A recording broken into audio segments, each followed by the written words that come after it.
right, welcome PPA members. We're going to try something new here at the Denver Police Protective Association. We're going to try some podcasting. We're going to try to get information to the members, talk about current topics, talk about things that are important to you. As always, I'm Tyson Worrell, your current PPA president, and joining me today is Brian Paselko. And Brian, you were recently elected to the board in November, so about 3.5 months on. Yep, exactly. Yep. Well, welcome aboard. Why don't you take a few minutes, tell the members what it's been like. It's been eye-opening. Very, very busy. A lot of stuff going on. We're preparing for collective bargaining, and that's a little overwhelming for a new member.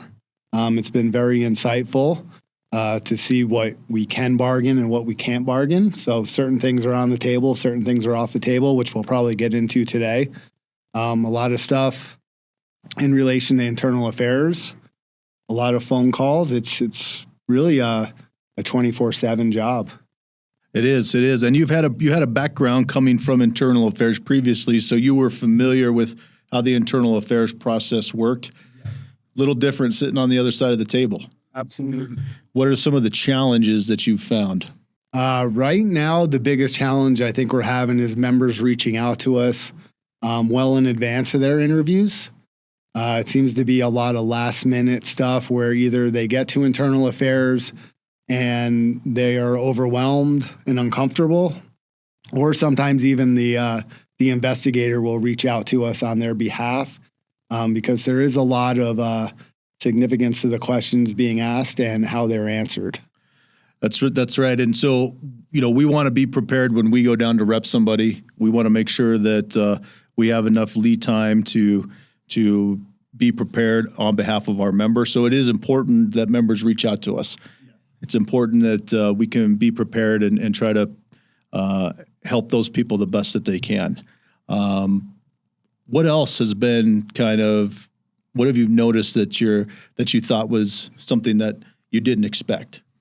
That I didn't expect. The amount of things that we do on behalf of our members that really don't fall under collective bargaining or a labor management issue. We do a lot of bringing their concerns to, say, the command staff in a certain district about how days off are done or how vacations are voting, things like that. Or if they just have general questions of can the lieutenant or the commander dictate a certain part of their job function in a certain way.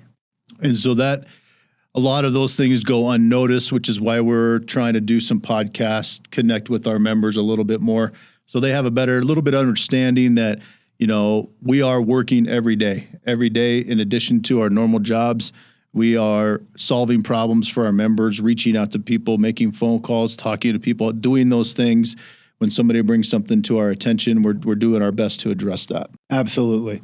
Especially with problems in say a district. One of us on the board, there's 7 of us. We've all been around quite a long time. We have relationships with lieutenants, commanders, and so we are constantly, whoever has maybe the best relationship with, say, the commander of District 4, that's the person who will reach out to that district commander so we can start a dialogue and maybe get some answers to questions.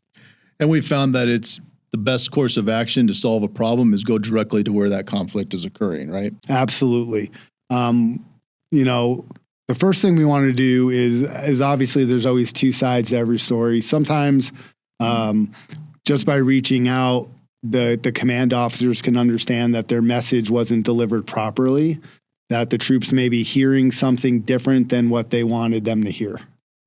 And it's as easy as making that phone call or going out there and having that conversation. And then, we can kind of go, oh, okay, I understand. And now we need to deliver that message in a different way. Or, there are times where it's like, I'm not changing what I'm doing. And then we end up having to escalate that to a chief or to a potential labor management meeting or to, last course of action would be a grievance. Yep, exactly. Luckily for us, we have a chief who likes to have a dialogue with us, and we meet with him every month, which is something I didn't know that the board did prior to being on the board. And it's great when you could ask direct questions and get direct answers, and it's not done in a gotcha type of situation. Free flowing dialogue is always appreciated. Since I've been on the board, this is a unique situation where we do have a chief that's willing to listen to us and work through problems, so we don't have to do the official protocols all the time. I think one of the things that I've noticed as of late is that we seem to have a lot of people that want to jump straight to that grievance, the last course of action. They just, I'm tired, or I don't like what's happening. I want to get straight to the grievance portion of it. I have found that if we jump straight to the grievance portion of it, that, it's a 50-50 shot. So we could win or we could lose. And if we lose, we're stuck with that ruling forever. Right. And so I don't think many people even understand that once a grievance is filed and it is, officially grieved, that the ruling stands then forever. So you have to be careful about what fights you pick and choose. And if you could solve something on an informal basis, it's probably your better way of solving it. And then, of course, there's going to be those issues. You mentioned collective bargaining. We're going to get into some collective bargaining stuff that, just this year since you've been on the board, you've had the opportunity to see how some grievances have worked. We've had some issues with payroll, getting paid correctly. We've had to get some meetings and file a couple of grievances. So you've been intimately involved with that portion of it. And now we're going to be able to address some of those things in collective bargaining. Correct. So the grievance that I was a part of was the holiday pay for January 1st, which myself, like just about every other member who took the holiday for pay, was paid inaccurately. And then we did, the city solved the problem. So they said, myself and a couple other board members met with the people from finance and payroll as well as Deputy Chief Montoya. And they explained to us how they calculate pay for the holiday. And that was a unique situation because the holiday fell in the middle of the pay period. And so they explained it all to us. I went back and went over a couple paychecks. The numbers still wasn't adding up to me. I'm not an accountant.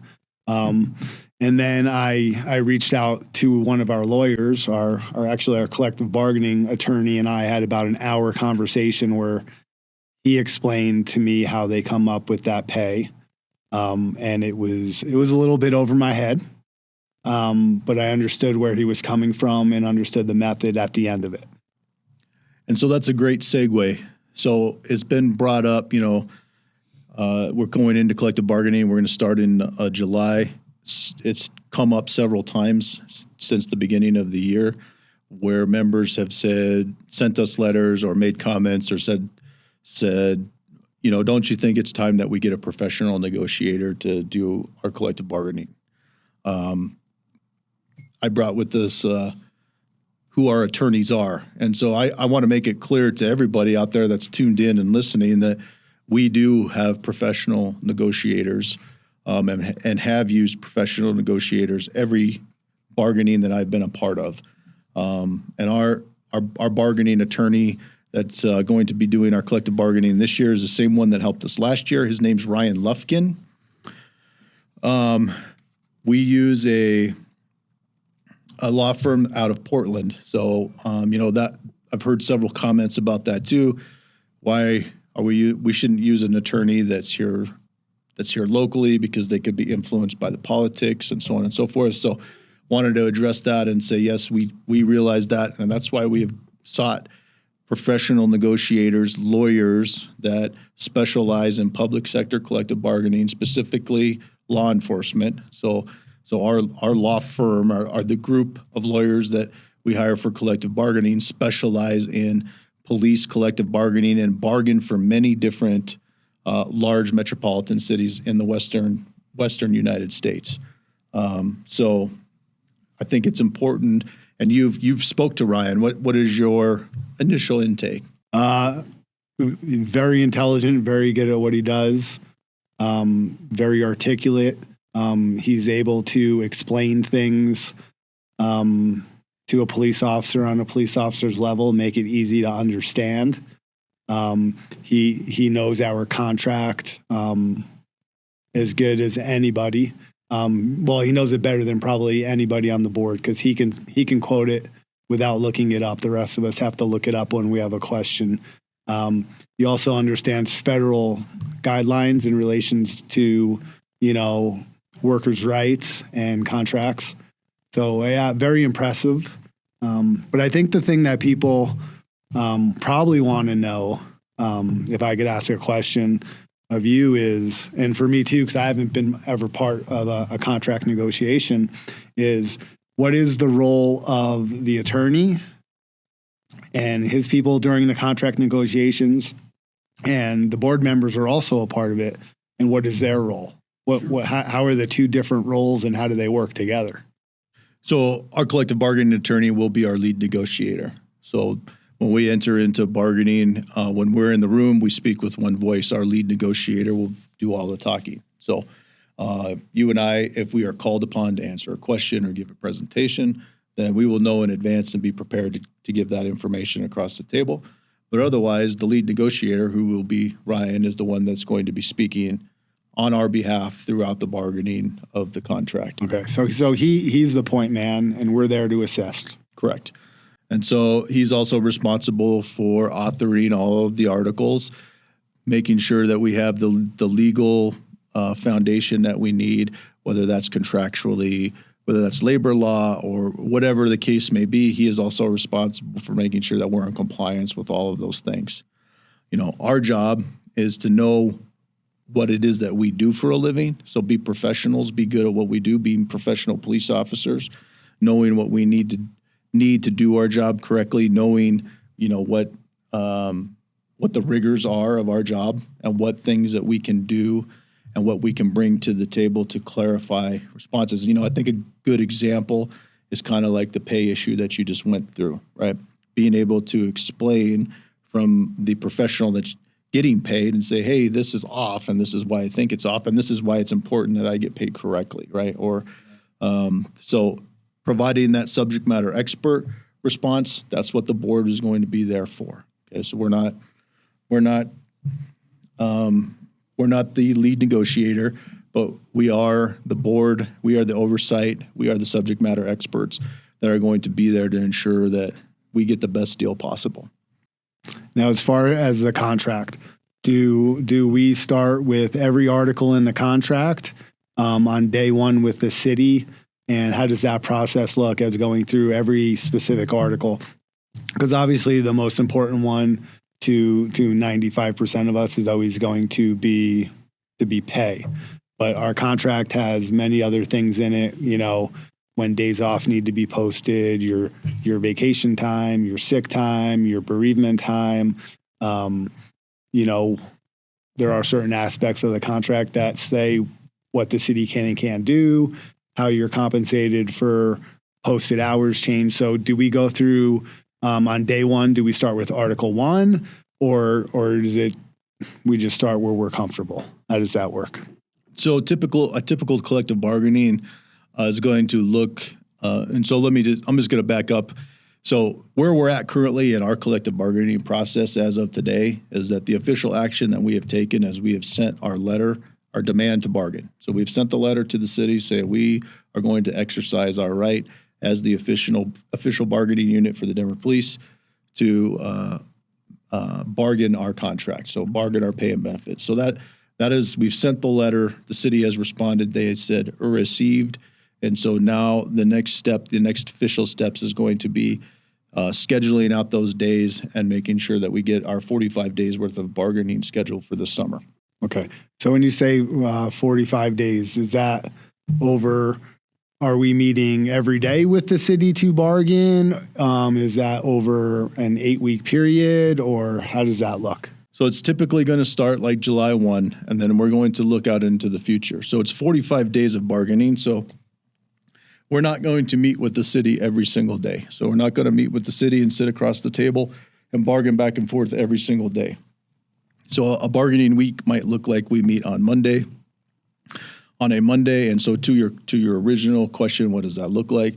Day one, the city has to provide a financial update of the state of the city. So the Budget Management Office is going to give a presentation and say, this is how much money we have. This is what we anticipate spending. Here's our anticipated revenues, and all that stuff. Prior to bargaining through our lawyer and through our negotiator, we're also going to have consultants that come in and look over those budget numbers, take notes, and then do a deep dive. It's not unusual for the city to make the budget look most favorable to their position, right? Just like we're going to try to make the budget look most favorable to our position. And so while there's boundaries and lines that we're not going to cross and the city's not going to cross, we want to make sure or ensure that the numbers that they're providing to us and the revenues that are correct, or as close to correct as we can get based upon the information that we can pull. So that's going to be day one, potentially day two. And then we're going to bargain for what the cost of 1% of our contract is. So 1% pay raise is going to be equivalent to a dollar amount. So for simple math purposes, and this is probably not a good thing to say on this podcast, but again, this is just an example. This is not real. This is not what we're asking for. This is just for discussion purposes to provide kind of context for people that are curious. So let's say that a 1% of our contract would be equal to $1 million. So for example, if we were to get a 4% pay raise, that would equate to a $4 million total increase to our contract for that year. Does that make sense? Okay. So we are then going to talk about the 1% and negotiate what the 1% is. City's going to want, to use some math, and we're going to want to use some math that puts us in a more favorable light. And then we're going to agree on what that 1% calculation is.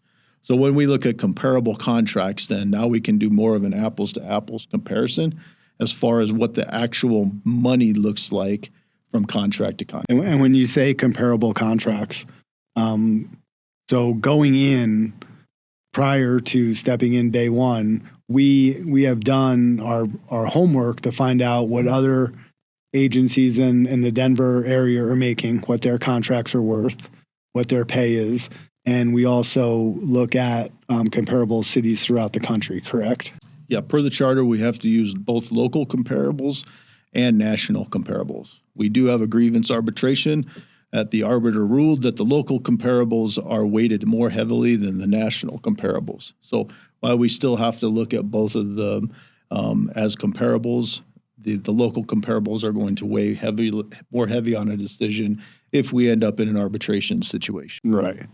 But we could also use those contracts to show, say, Littleton is making this much more than us, and because of that, that's why we are struggling with recruitment and retention. Sure. Based upon the comparables, we can make lots of different arguments, right? So we're going to use that information, like I said, to put us in the best position to make us look like we're underpaid and we need to get to a certain level to be competitive in the local market. Right. Right. Well, not look underpaid. We are underpaid. Right. That is something we know going in. And so, we haven't done, that's a good point. So leading into bargaining, we've had members that are like, well, what is the board doing? What does that look like? What is all that stuff? So that's part of the work that going into pre-bargaining. So pre-bargaining is looking at all the grievances that we filed over this last contract year, the ones that we've won, the ones that we've lost, because those are areas of the contract that we need to address. Especially if we have a grievance that we filed and we won, then that will be something that will be brought up in collective bargaining to say, hey, we need to alter the contract because clearly this is a problem. Even the ones that we've lost, we still bring up during bargaining, and that lays a good foundation for getting change in the collective bargaining agreement.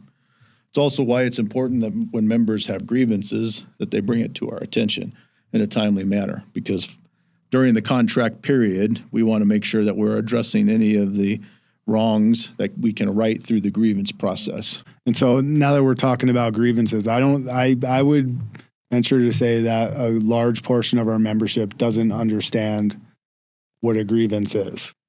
Can you explain that really, really quickly? Sure. So a grievance is you've been denied a benefit by the administration through the collective bargaining agreement. I'm going to use an easy one, just for example. The NBA Finals was a grievance that we filed. So the NBA Finals, people were called into work. They were kept at work for a period of time. The administration said, oh, no, we're not going to pay you that extra money because we don't believe that it falls within this definition. We were then able to file a grievance and get that rectified before we went to an arbiter. So what does that look like? Filed the grievance, went to step one, met with the chief. How long after an incident do you have to file a grievance? 30 days. Okay. So if you're called into work on, say, June 1st, and you feel you have been wronged and it's outside of the contract, you have until the first of the next month, July 1st, to make that grievance. Otherwise, you can no longer grieve it. Is that correct? Right. So it's 30 days from the day that you make us aware of the grievance, right? Okay. So that is obviously if you were harmed in June and you didn't say anything and now it's December, that's going to be a very hard grievance to win because you didn't say anything for 6 months, right? If you were harmed in June, you didn't know it was a grievance, or there's a reasonable, logical explanation as to why you didn't notify the board about that. And let's say it's July 10th and you come forward and say, hey, I don't know if this was a grievance or not, but I've been thinking about it and I think it might be. We can take a look at it and go, yes, we think it is a grievance, and we think that you had a reasonable explanation as to why you didn't bring it forward, and we will look at that and see if we can rectify that situation. Okay. And then how does the process go on from there? So obviously we file an attorney files paperwork on our behalf with the city. So we would go to what's called, first we would go to labor management. So we would call the chief and say, Chief, we have an issue. We want to sit down with labor management. We would have an agenda for that meeting saying this is what we want to discuss. We believe that this is a potential contract violation. We can go sit down with the chief and the chief says, yep, I agree. That is a problem. We can fix it. Problem solved. So it can be solved right there. Right then and there. And like I said, typically we're not going to go straight to the chief on a grievance type situation unless it's a large scale event and it affects, numerous members, right? So that's why I use the MBA finals as an example, because now you have a large segment of the department that was affected by that. And so that's something that we would go straight to the chief on and say, here's the problem. Can you fix this? And boom, we got that one fixed, right? The department could also turn around and say, we're not going to fix that. We don't believe it's a violation. And so then we would file a step one, which would be the formal process to say, okay, we met, you said this, we said that. Now we're going to have that formal meeting where we're going to have attorneys that are going to be involved and say, here's the issues, here's the facts.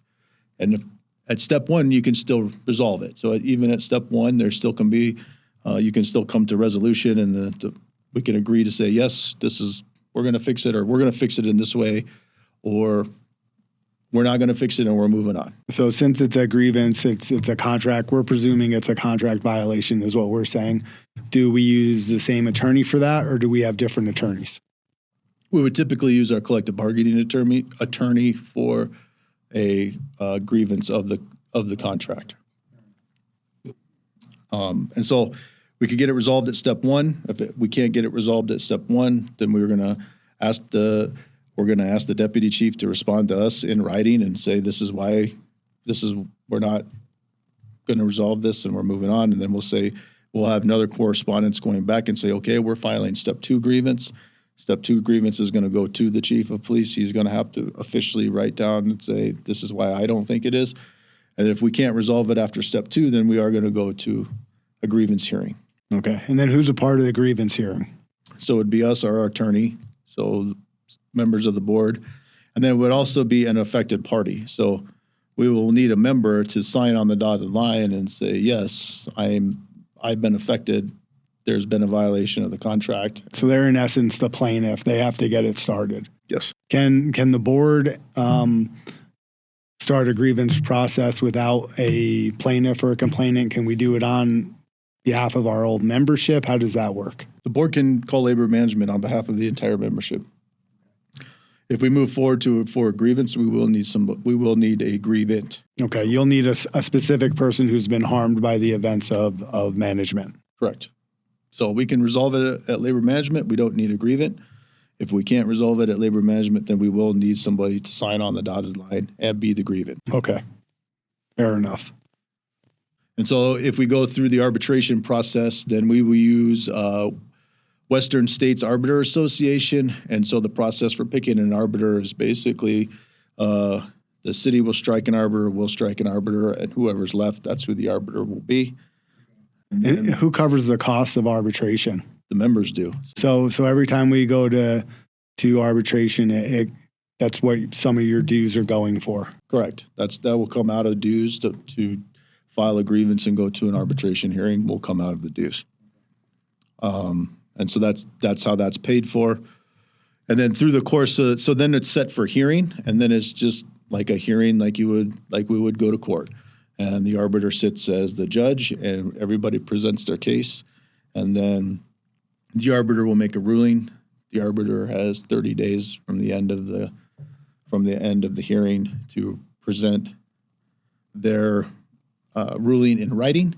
And then whatever that ruling is, we are bound. So it's binding arbitration. So we are bound by whatever decision comes out of that. And does the arbitration, the binding arbitration, does that get added to the contract? Or how do we keep a record of that so it doesn't happen again, say in 10 years and we have a different membership and a different board? So all of the past arbitrations or grievances are kept. We keep them here at the PPA, and that's how you keep track of them. So the only way to change that ruling is to go through the collective bargaining process and agree to change whatever article that you want. You would have to agree with the city to say, yes, we had this issue, we lost, you won, it's still an issue, we want to fix it. Then we would have to bargain for it through the bargaining process. So if an arbitration doesn't go our way, in essence, next time we do contract negotiations, we can try and get the contract changed to be in our favor to protect our members. We can. And, sometimes you can be successful that way. Sometimes you can't. Sometimes, typically, once you've lost an arbitration, then the city has no reason to change their position. Fair enough. So, and that would be kind of a brief synopsis of what a grievance. Right. I mean, we're talking about a lot. There's a lot of information in it. It's not, we're just trying to give simplified answers to big questions so people have kind of an idea of what happens when they reach out to us, what the process looks like if we do file a grievance. Correct. And so that's also come up as far as where do we get our authority to bargain? We're getting ready to send out the member survey. So the member survey is important because we need the members to give us feedback, right? So we're going to send that out. So when that comes out, please check your emails. Make sure that you fill that out. They go to their work or their personal email? Personal email. Check your personal email because you don't want it going into your junk. Yep. And we really need those surveys to come back. That's your way to participate in your union, to send us back that survey. If it comes down to the last day of bargaining and we have to the board has to make a hard choice between two things, we're going to look at that survey and say, well, the majority of the membership wanted this more than that, and therefore this is the direction that we need to go. So it helps guide us in those difficult decision-making processes. Typically that means that there's going to be some very happy people and some very unhappy people, but that's why those surveys are important. It's important that you send that information back to us so we can make good decisions. All right. In the past, since you've been through this many times, about how many members percentage, if you had to guess, participate in the survey? It's in line with the voting, so we usually get 300 or 400 back. Okay. Of, say, I don't know how many members we have. We probably have about 1,500 people on Denver Police Department. Probably about 1,300 of them are members of the PPA. 14, so there's about 89 non-members. Okay. So you're getting less than a quarter of the membership to either get involved with voting or filling out the survey. Yep. And the survey is a very important thing. So please, when you see the survey, send it out, fill it out, and send it back to us. I mean, I've heard a lot of people are like, I didn't get it, or that's not important. What do you guys do with that? Those types of things. That's why we're doing some of these podcasts, try to put that information out. Well, we want to hear from you. I mean, I don't know what the most important thing to you is. So. Right. And people have to understand everybody is in a different stage of their career. So we need a consensus from people who've been on 3 years to people who've been on 30 years to what they want out of their next contract. I mean, of course, we all want to be paid exceptionally well, right? Everybody wants that. But then there are other things that are more important to people, and we need to know what the majority of our members want. Yes. And so along those lines, when we start talking about the surveys and we start talking about, you know, filling those out and sending it back, I just want the members to know, you know, if you look in the city charter under the police bargaining, we have specific things that we're allowed to bargain for. So we have mandatory subjects of bargain, we have prohibited subjects of bargain, and we have permissive subjects of bargaining. So I'm just going to read a couple of like the mandatory subjects of bargaining and then brief explanation. Mandatory subject means that we will discuss during bargaining. Which is pay. We're going to talk about pay. Compensation, fringe benefits, the number of hours in a work week, the definition of seniority. And so if you start looking at these things here, you can start putting article names to them. Compensation, Article 27. Fringe benefits, you can think Article 25, healthcare. Number of hours in a work week, Article 19. Definition of seniority, Article 8. Public personal safety and health equipment. You get a vest allowance, right? So as you start looking through these mandatory subjects, and you start looking at the collective bargaining agreement, you can see where those things are going to pop up and what gives us the ability to bargain for. So if you had to give an example of something we cannot bargain for, what pops into your head? A prohibited subject of bargaining is discipline. So we cannot bargain for discipline.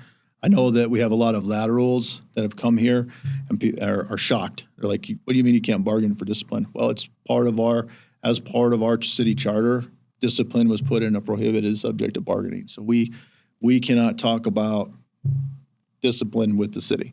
We can, but we have to use our influence bucket. We can't use our authority bucket. Right. And so, Do you want to explain that a little bit? The difference between influence and authority? I mean, it's pretty simple. Like the way I look at it, authority is something they have to talk to us about. They don't have a choice because it's in the contract. So if we bring it to their attention, we have to discuss it. Influence bucket is more of we can reach out and try and get a dialogue going and talk about something that's important to our members. And maybe we can get them on board with things going our way, but it's not a contract labor management issue. It's more of a treatment issue. yes. So, you know, I think that was a perfect example of it. I look at it, you know, I try to keep it simple. Can we file a grievance on it? And if we can, then it falls in our authority. We can use our authority to do that. We have the authority under the collective bargaining agreement to say we don't agree with that, and we are going to exercise our rights to go to a grievance. Influence bucket, or our influence that we wield, is things that we may not necessarily be able to go, hey, we don't agree with what you did, but we can't file a grievance, so we would like to talk about other alternatives, and we would like you to hear our side. So authority, we can make people listen to us. We can make people have to come to meetings. We can make people do that stuff. Influences, we may not have that authority or lack that authority, so we can attempt to. We're going to try on behalf of our members. We're going to try to move our agenda forward by using the influence and say, hey, this is something, you know, that's important to our officers, our members, and we would like to have some conversations or see if there's appetite to discuss some of these potential things. And we have to gauge that and see where we're at.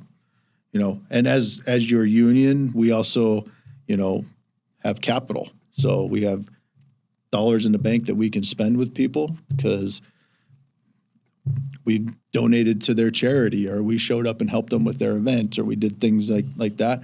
And so when it comes time for some of those influence things, we can call upon those people and say, this is something that's important to us. Can you help us with our endeavors? And so we do that as well. And that's why it's important, again, to have member participation, right? Like as a member, participate in your charity golf tournament, donate to the PPA, come to a general membership meeting. You know, if you have a question pick up a phone and call. I mean, I think we're seeing some generational things that are colliding within the membership. I had been having conversations with different people from different age groups and different badge numbers and so on and so forth. It was kind of amazing to me. You know, one of the reasons why we wanted to start the steward program was there seemed to be a little bit of apprehension or intimidation on the part of younger officers to pick up a phone and call a board member. So for me, I was kind of taken back by that. I was like, well, why didn't you just call me? And, you know, if I didn't answer, I'll call you back, because I try to return my messages. As far as contacting board members, the board members, their phone numbers are posted in every district station and headquarters in a bulletin somewhere. So if you need to get a hold of us, our phone numbers are there. And if you are having an issue, just ask your sergeant, hey, I want to talk to somebody on the board, and who do you recommend? Because like, as I said earlier, we all, you know, we've been around a while. We all have relationships with people in every district and every bureau. But yeah, we won't know the problems unless people reach out. Right. And so we encourage people to use those, you know, pick up a phone, send a text message, send an email, whatever. We'll get back to it. The board meets on Tuesdays. Things that get put on our agenda, we discuss and try to get back to people about. I do say give us a little bit of grace, because we do have full-time jobs in of ourselves. So, you know, it's not that we could be PPA all the time, but I think we do our best to try to get back to people and get information the best that we can. Yeah. I think we got a little sidetracked from talking about the contract, which is probably what everybody wants to hear about. So in the beginning, the city gives us a rundown of all their finances. They probably go their separate way. We look at it with our experts. And then what is the first thing that we tackle next time we meet with them? Well, we're going to be prepared when we go into bargaining. We're going to have, you know, articles that we know that we want to talk. So like Article 27 pay, we know that we're going to want to talk to pay, and we're going to want to be prepared to have an extensive conversation about Article 27. So game planning going in there, we're going to have many meetings with our attorneys and our professionals that we're going to hire to be prepared to have those conversations. So at some point, we're going to start handing articles over to say, here's our proposal on Article 27 pay. This is what we think based upon our comparables. The board does a good job as long as I've been here. Is that it's kind of like being a detective. We're filing our case, and we have all the evidence and supporting documents that we need to go to trial. So we're not just willy-nilly throwing things in the air. So we explain our case on compensation to the representatives of the city. Do they look at all our stuff and say, nope, you're asking for this percentage, we're only willing to give you this percent? Or do they take our information, look it over, do they vet it, and then do they reach back out to us and say, okay, this is our counteroffer? Is it more of an in-person thing, or is it we present our case, we separate, then they present their case and reply back and respond? Or So that's a good question. So that's where the bargaining format is going to come in. So if we had that meeting on Monday and we presented a proposal on Article 27, then we probably wouldn't meet on Tuesday, because the city's going to look at it over and they're going to say, hey, we're going to get back to you. The next schedule of bargaining is on Wednesday. So on Tuesday, we're going to get prepared for a response for what we think that they might come back to us with. And then on Wednesday, we'll go back into the bargaining session, and the city will say, hey, thanks for your proposal. They could say one of three things. One, we're not prepared to respond to your Article 27 proposal at this time. Or they can say, two, here's our response to your proposal. Or they could say, we accept your proposal. So say they're not ready to respond to our proposal. Say they're doing that as a stalling mechanism.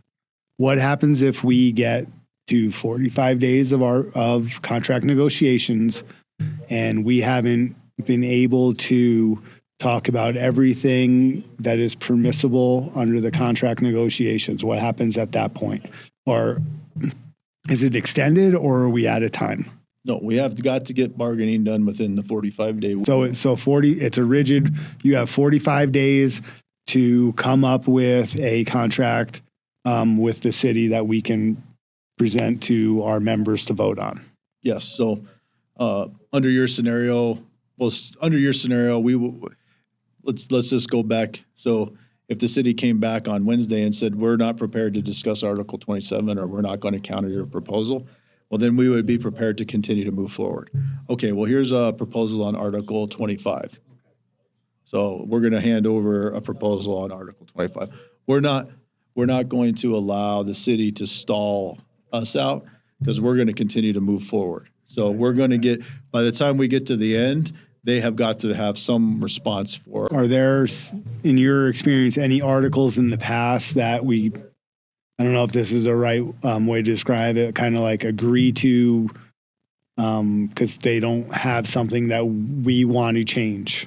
Correct. So there is also a process, it's called TAing, or tentative agreement. So if there's an Article 1, definitions, if we don't want to change any of the definitions, we're going to say we tentatively agree not to change any of the definitions. Okay, and do we tell them that like on day one of bargaining, or is that sent from our attorney in a letter to them saying, hey, these are things that we are willing, that we do not want to discuss, or we don't think there's a need to discuss? And that's all part of the strategy. So that's all part of the strategy, and that'll be something that we'll work up with our negotiator on when we present those tentative agreements, what those tentative agreements are. That's all going to be part of the strategy based upon the bargaining as it's formatted and laid out, right? So it may not be to our advantage to walk in day one and be like, here's all the things that we are willing to agree to on day one. We may want to hold some of those back because it's either tied to another proposal or because it's more advantageous for us to present those later. And so, this is where a lot of the members want, everybody wants to know how the sausage is made, right? Everybody wants to go to and buy that delicious sausage and be like, man, how did you make that? Because I want to know how the sausage is made. And this is where the board always struggles, is that sometimes we can't tell you we're not going to tell you what the strategy going into the bargaining is, the strategy that we spend hours working out pre-bargaining to go into there, because we don't want the city to get wind of our strategy. We don't want the city to be prepared to counter our strategy. And we want to most importantly, not bargain against ourselves. Well, plus, maybe we should talk about the non-disclosure agreement prior to bargaining. Everybody involved in the contract negotiations signs a non-disclosure agreement. So we cannot talk about what's happening during bargaining. Once bargaining starts, we can't tell you about process, progress, what we're asking for. So when you do see us at off duty, because you're going to see us around, you're going to want to know what's going on with the bargaining process. And we cannot tell you.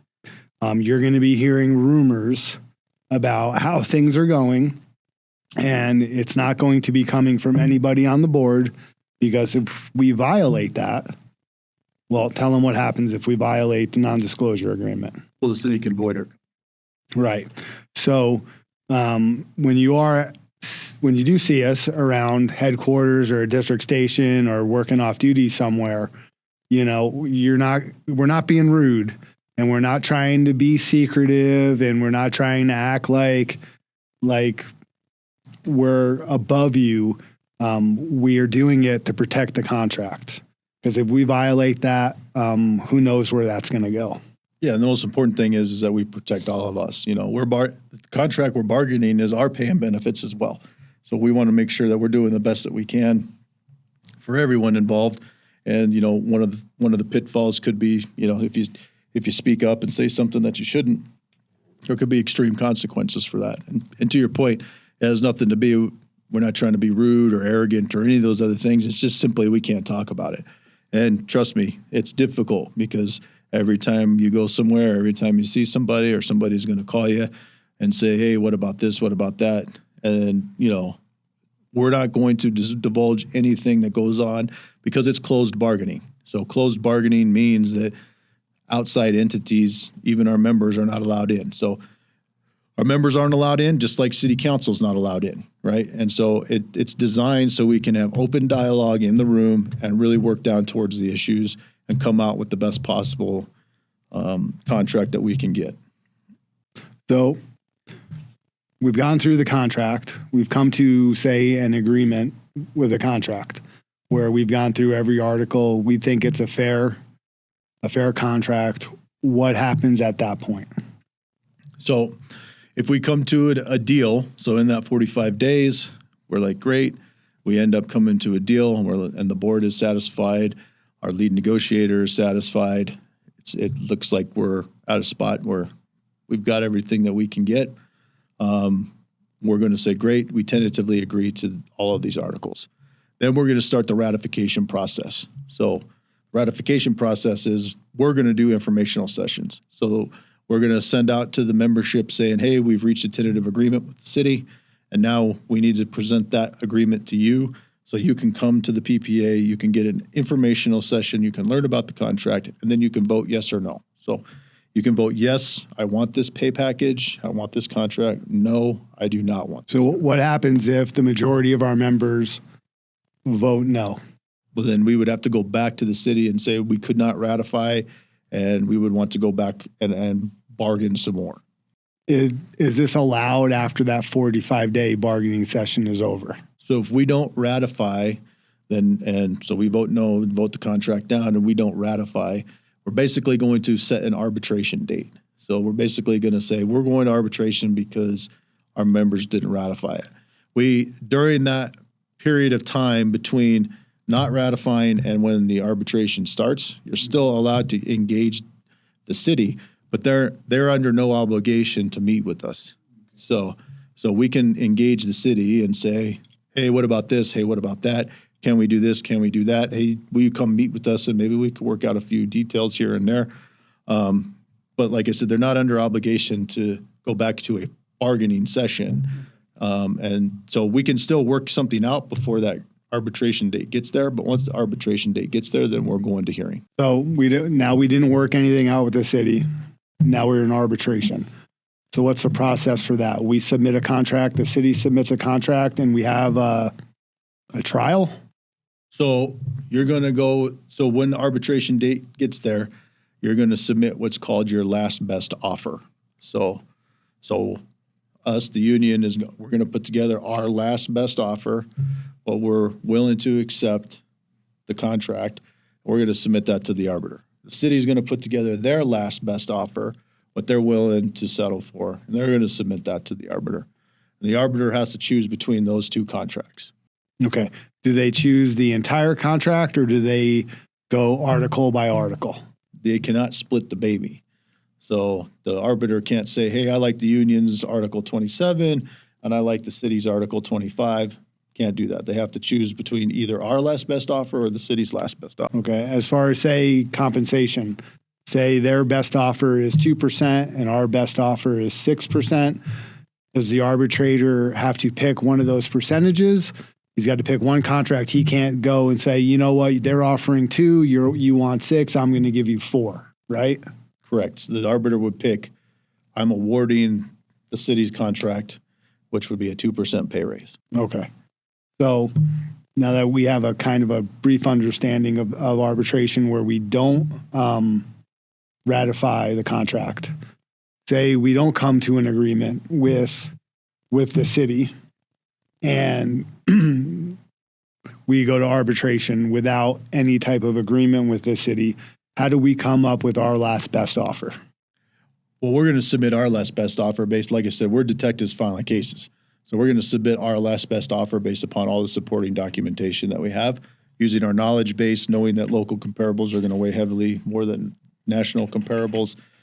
So we're going to have all of our ducks in a row because during the hearing process, we're going to have to testify just like we would as a detective to say, yes, here is, this is why. So as part of the arbitration, you are submitting evidence as to why you should be compensated in a certain rate. Say you're saying these 5 agencies in the metro area, they make this much money, and this is why we should be making at least as much as them or more because we do more police work.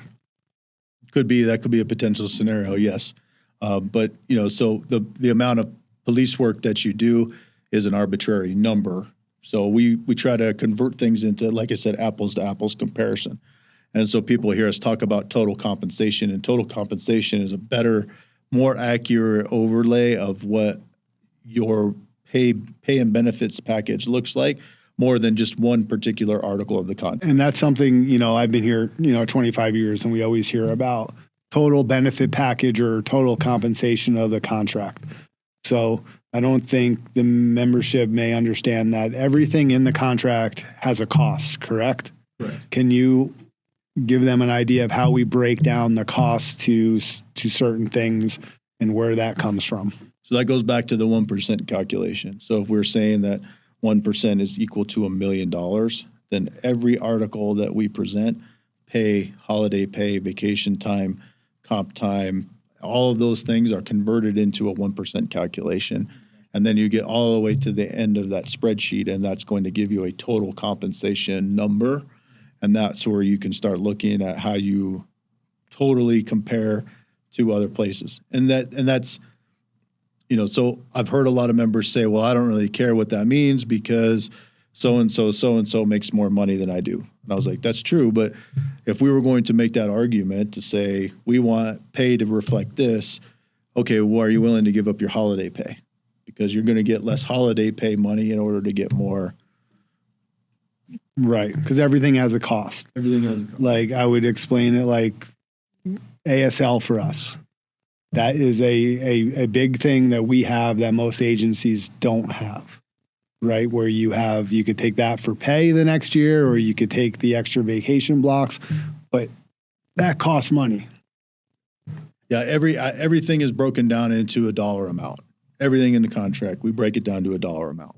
And so as we're trying to add more benefits to the contract, as we're trying to add more of those dollars to our contract, that's where having all those articles is to our benefit, because we can add dollars to your pocket by putting money under whatever, on-call pay, or we can add money into longevity. So longevity last time was a good one where we bumped up that longevity pay, which puts more dollars into your pocket of more pensionable dollars, which is always the goal. We want more pensionable dollars coming into your pocket. So let's talk about pensionable dollars and how you guys made changes to the last contract to get more pensionable dollars. And also a big thing that a lot of people have been talking about is benefits that you could take into retirement and what the difference is.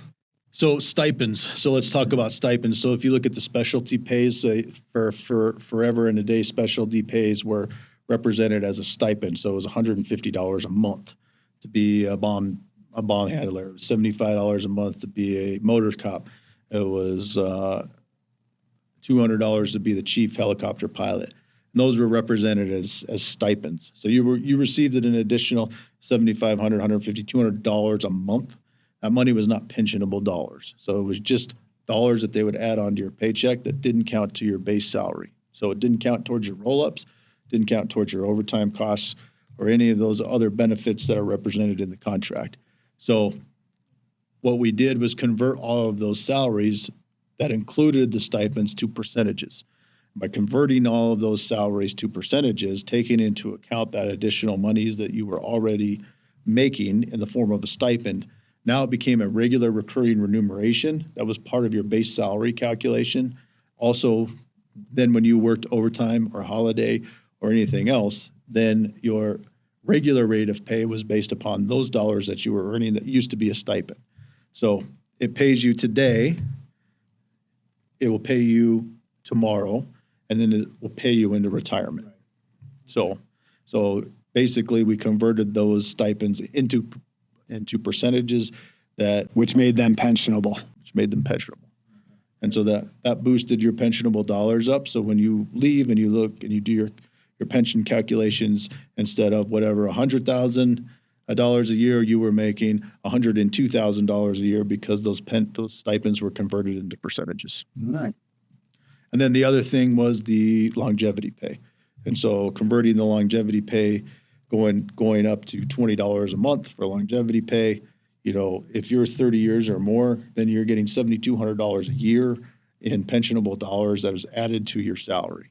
And so again, that boosted your overall salary by $7,200 or wherever you were at in years of service. Right. Going from 12 to 20, it boosted it to $8 a month.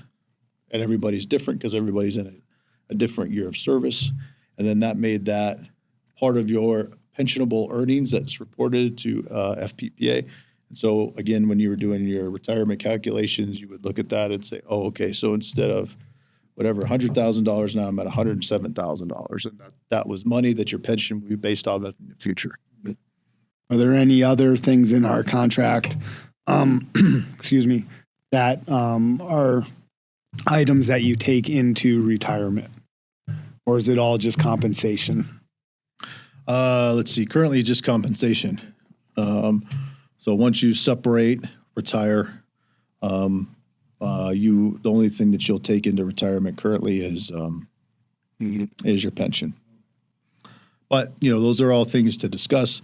Again, that's why that survey is going to be important. So as soon as you see that survey, if you have things that are important to you, it may not be just important to you, it may be important to other people.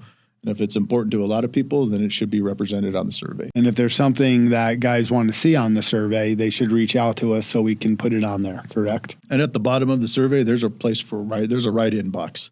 So if you have something that you can write it in there. The only thing I would ask of our members is that look at the city charter, look up the mandatory, prohibited, and permissive subjects of bargaining, because if we get a whole bunch of people that are interested in something that's a prohibited subject of bargaining, there's not much we can do. We can't negotiate for it, so it may be important to you. We could try to influence something out of it, but we can't go to the negotiating table and say, hey, we're interested in this, because it's prohibited. Yeah. What else in the contract do you think is usually a hot button issue for our members to get a bigger benefit? Would you say it's vacation, sick leave, anything like that, bereavement time? Is there anything that comes to mind? Pay has always been number one. There's never been a time that I've been on the board that pay was not the number one, by far and away, the number one issue. I know that vacation time has been up there. Health benefits have been up there. There was a time where the change in shift hours was a big topic because there was a lot of people getting called back to work. There was a lot of changing of the shift schedules. I remember that during one cycle that was a big thing. I'm assuming this time comp time is going to be probably a big one. Yep. With how big our bank can be, being that so many of our units are being forced to work so much overtime and they don't ever have a chance to burn any. Yep. And that I think I anticipate that we will see a lot of that on the write-ins, comp time. I think there's going to be other issues that people are going to bring up, and that's why I don't want to tell people what to write in their box. I want people to write it in their box and send it to us or fill out the survey accurately, because I really want to get a feel for what people are wanting or looking at or where they're at. Right. I think that's going to really help us through this bargaining cycle. Fair enough. Is there anything else in the contract that we need to talk about today, do you think, that we've glanced over? I know we've gone over a lot of information in a short time, and we've kind of been bouncing around to kind of what's been popping in our head. At this point for this podcast, I can't think of, I think we laid a good foundation. We talked a lot about what we're seeing and hearing today. I think, like you said, we pushed out a lot of information. I'm sure there'll be plenty more questions about, what about this? What about that? Right. And if they have questions and they want us to talk about it on a podcast, just reach out to us, send Linda an email, and it might not be the two of us, but the board, we have a very active board. Everybody is very involved, and we'll sit in this room and we'll try and answer those questions. Yeah. And I can't emphasize that enough. If you have a question or you have something that you want us to talk about, please make it appropriate. Send an email, reach out to a board member, and we'll get it on the agenda. And we're going to start having these conversations routinely and trying to get information out to the people. So So on behalf of the Denver Police Protective Association, I'm Tyson. And I'm Brian. Thanks for tuning in, and we'll see you on the next one.